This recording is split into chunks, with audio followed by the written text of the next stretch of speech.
Hey everybody, it's JT Bagwell, and we are back for episode 4 of our sponsorship program, where I'm going to try to help anglers and other athletes navigate through the tricky waters of sponsorship. As you know, we've already had 3 other episodes, so if you haven't watched those yet, I strongly suggest that you press pause now and go back and watch those episodes first in sequence. And before we get any further, make sure you press the subscribe button down below. That way you catch all the latest and greatest episodes the minute they drop. You'll be ahead of the curve. Anyway, so let's get started with today's lesson. We're going to talk about closing the deal. And, you know, closing the deal is at the point where the companies have already decided that they would probably like to work with you. You've already decided you would probably like to work with them. So now you have to decide, who gets what and things of that nature. Because it's just like going to a job interview. You're not just going to take a job because they offer you $4.50 an hour when you think you should be making $25. So there's some give and take, and maybe the companies might just say, here's what we give, you either take it or you take a walk. And that's pretty normal. So during this process, you've already gathered all of your information, and you know what your value as far as what you can do for the company. You already know what that is. So you need to put a worth on that. You need to know what all of that stuff that you can do is worth. And, really only the company can tell you what it's worth, because it's worth whatever they're willing to pay you. But let's approach this realistically. So let's say that you're a local angler. You fish tournaments locally. You have a small social media presence, a couple hundred followers or whatnot, a couple tackle shop owners. When you approach these companies, they are looking for a more national or international reach. Generally, unless it's a local company, they're not looking to only reach people in that certain market segment. They're wanting to reach people across the whole country or across the whole world. So you have to be realistic in terms of what you think you're going to get out of these guys. So given the example that I just said, you're a local angler, you have a small social media presence, and you might know a few tackle retailers. In reality, if you can get a sponsor, you're probably going to get a small discount. You're going to be getting somewhere probably in the 10 to 20 or 30% range. 30 would probably be on the high side. Now, the reason for that is, like I said, in reality, even if you have a hyped up ego and you think you're the man or woman, from a business perspective, you're not. You're a small potato. Small potato in a big potato field. So, they're not going to give you a ton of money. They're not going to give you a ton of no-cost products. They're going to give you a discount to help offset some of your cost. That's it. Just know that going in. That's what you're going to get. Don't have crazy expectations that you're going to get some astronomical amount. It's just not going to happen. So now let's say you're a little bit bigger potato. Now you're a regional angler, and you have a little bit bigger social media presence, and maybe you have an article or a column in your local newspaper. So now you reach a little bit more. Again, don't really expect that you're going to get much out of the companies as far as compensation, because, again, they're big fish. They reach the whole country. They reach the whole world. You're just bringing them this little nugget of people. Not very valuable to them.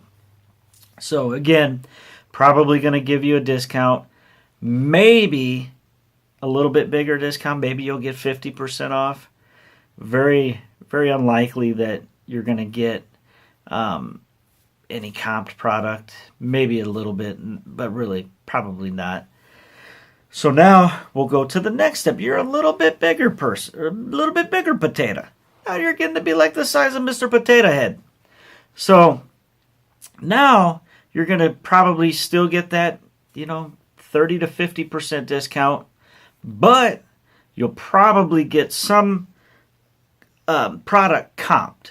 And what I mean by comped is they're going to give you product at no cost. At this point, it's probably still going to be a minimal amount. Maybe you'll get a couple pairs of sunglasses, or you'll get a handful of crankbaits. But beyond that, you've still got your 50% discount. And these percentages, they're just made up numbers. They're going to be in that range. Maybe they'll offer you 40, maybe it'll be 60. I don't know, but we'll just say 50 is going to be just a ballpark. So at least you have some kind of idea of what to expect when you start negotiating. Because as the small potato, you're really not going to be doing a lot for the company. It's not like they're going to fly you to Vegas to work a show or anything like that. They're not going to fly you to Florida for ICAST. So you're going to work in your little zone and reach as many people as you can in that particular market, and that's it. When you're a little bit bigger potato, then you're going to reach a few more people in a little bit bigger area, and that progresses as you become more popular, I guess. It's really a popularity contest. It's not technically about how well you can fish. It's about how popular you are, how many people know who you are. So again, the bigger you get, the bigger your value is. So now let's say you're a more well-known angler and you reach hundreds of thousands of people every month. Now you bring a lot more value to the table. Now the sponsor's ears start to perk up a little bit and they're listening to what you're saying, because when you're reaching hundreds of thousands of people a month, there's some money there. There's money to be made. Even if only a small percentage of those people buy the product or services, there's some cheddar to be had. So now is where we're talking about you're not paying for your gear. You're getting all your stuff at no cost. And, you're getting good amounts of it. It's not like you're getting 5 crankbaits or a pair of sunglasses or a bag of plastic worms. Now, you're not buying any of your gear. Assuming that you can negotiate properly and aren't scared to tell them what you want. Because that's key. The companies are not just going to voluntarily say, hey, let's give you this.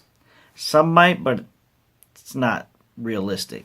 They're going to say, we'll give you 1, when in reality you think you deserve 5, so you guys will meet in the middle at 3. Something like that, whatever it is. So there's some give and take, some back and forth, some negotiation. And again, the bigger you get, the more stuff that you're going to be expected to do.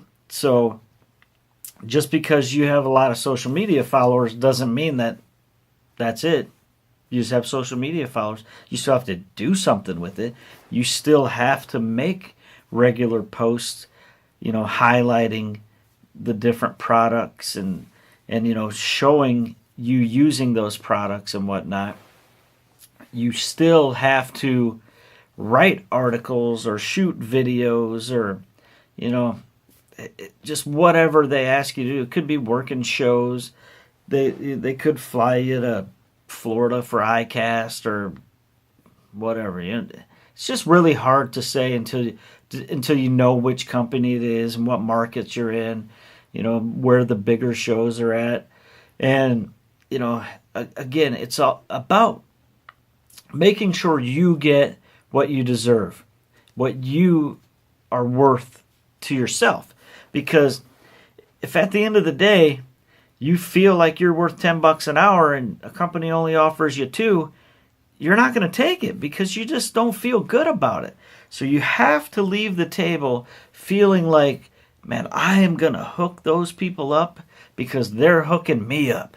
I feel good about myself. I don't feel like I just got taken advantage of and got beat up.